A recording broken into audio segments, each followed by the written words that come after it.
more than 10 million people in India per year suffering from bunion. Hi, I'm Ghazal and I do modeling. I have bunions and because of long-term using of heels, and it was a little painful, and because of the protrusions sometimes I used to get blisters whenever I was wearing tight shoes. The toe separators, even though it looks simple, it will be helpful in many conditions and many issues. Even it will be helpful in bunion.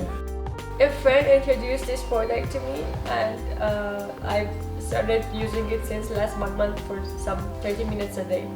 It's a very flexible, and after using it for the last 1 month, I started to feel like the protrusion of my bunions are actually getting less, and it's very comfortable and easy to use, and so I don't suffer from the pain I used to, and it's very nice.